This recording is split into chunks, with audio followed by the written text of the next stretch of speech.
Joining me now is the chairman of the Senate Intelligence Committee, Republican Senator Tom Cotton of Arkansas. Thank you so much for being here, sir. I do want to start with what we're hearing from the Iranian officials who are left. One said that President Trump crossed a red line by killing Iran's supreme leader, and that revenge is their duty. Another key Iranian leader vowed that they will stab America in the heart. We're already seeing Iran retaliate against countries in the region that host U.S. military bases. How worried should Americans be about this war expanding closer to home? Well, Dana, I think you put it well. That's coming from the Iranian leaders who are left, because we've already killed the supreme leader, Ayatollah Khamenei, and dozens of other key Iranian leaders. This is the exact same kind of rhetoric, though, we heard from the supreme leader over the last couple of weeks on Twitter, and we've seen how that worked out for him. There's no doubt, though, that Iran is going to continue to target our bases in the region, our Arab friends, and Israel.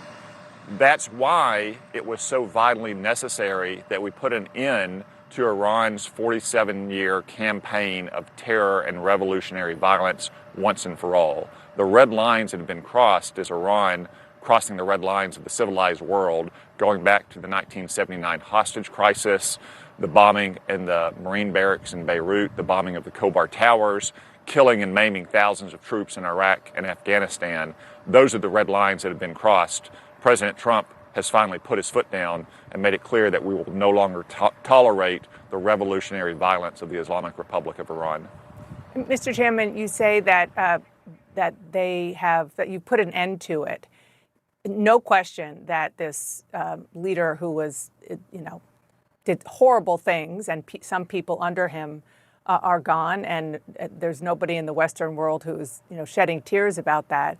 But the question is the people below them, and whether or not you are confident, based on what you're seeing, that enough of the Iranian regime was taken out that there really can be a change in leadership.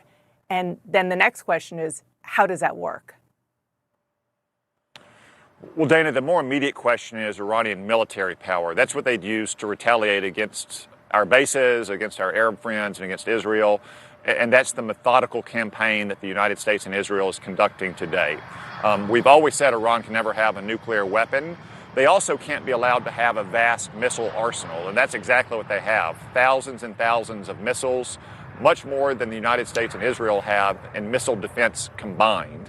And it's much easier to kill the archer on the ground than it is to shoot his arrow out of the sky. So what the American people will see in the days ahead is going to be a methodical and systematic focus on Iran's missiles, its missile launchers, and ultimately its missile manufacturing capability, so they can't continue to threaten our troops in Israel and our other friends in the region. We don't know what the future will hold for the Iranian regime, but as President Trump said, this is a chance for the Iranian people to rise up and to reclaim their freedom and to chart their own destiny after 47 years of violent oppression. Well, and that's really one of the key questions as well, is with the president calling for the people of Iran to rise up, so is the Prime Minister of Israel. How realistic is that, given the fact that the Iranian people have no weapons, they barely even have internet? Well, Dana, we saw that the Iranian people hate the regime just last month. Starting in late December and into January, tens of thousands of people all across Iran were rising up in protest against their leadership. The only thing that stopped that is the supreme leader and the other ayatollahs cutting off all communication with the outside world and machine gunning their own people.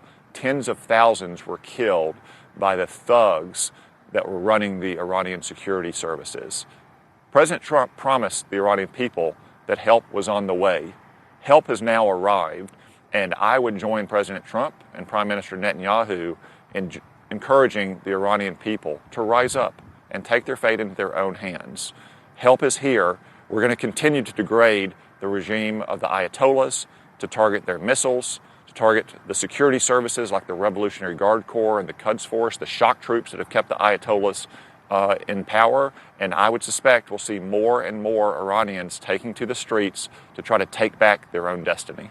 And there is no concern, given the fact that that the U.S. has degraded a lot of the military in Iran, and as you say, will continue to do so, that those protesters will rise up, and because they're not armed, and because there is still a regime in place, that they will not be put down and they will not be massacred the way they were before. Meaning, like, how much U.S. help is going to go in for them beyond the degrading of the regime's military? Well, Dana, of course there's concern because you still have revolutionary Islamic theocrats in charge of the government of Iran. But as President Trump has said, help is on the way. And as we focus on Iran's missiles and their missile launchers and their missile manufacturing capability, and on those pillars of regime power, we're going to hopefully degrade the regime's ability to oppress its own people, to kill them in the streets, to keep them inside their homes in fear and terror as they have been for 47 years.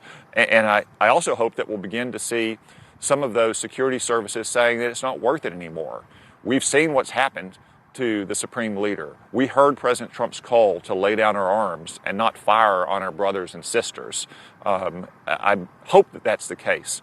But this is a chance, finally, in 47 years, for the people of Iran to rise up and try to take control and take back their own freedom as we continue to degrade the regime that's been oppressing them for so long. In the president's video giving justification for U.S. military action in Iran, he said that Iran has been building missiles that could soon reach the American homeland.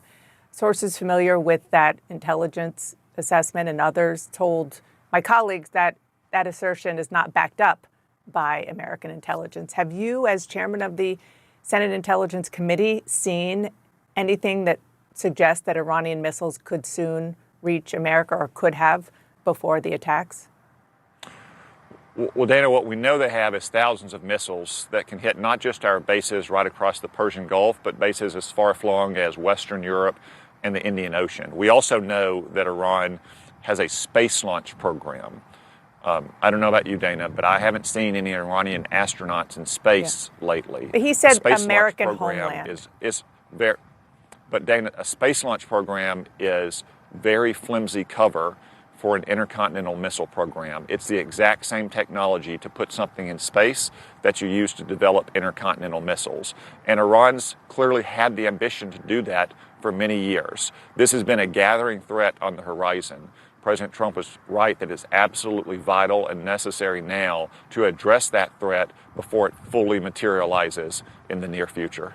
One last question. A key part of President Trump's campaign, and it included it in his inaugural address, was no more wars.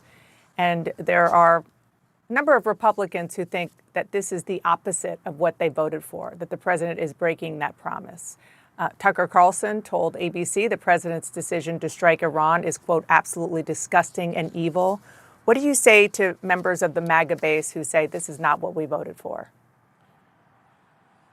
Well, Dana, I've been on the campaign trail all across Arkansas for the last 2 days, visiting with hundreds of Republicans. I haven't heard a single Arkansan express anything but unqualified support for President Trump and for his decision to finally put America's foot down and end 47 years of terror and revolutionary violence by the Islamic Republic against the United States and our citizens. And I suspect you'll see overwhelming support from elected Republicans in the Congress who are answerable to our voters in places like Arkansas and states all across the country when we're back in the Capitol later this week. Senator Tom Cotton, chairman of the Senate Intelligence Committee, thank you so much for being here this morning. I appreciate it. Thank you, Dana.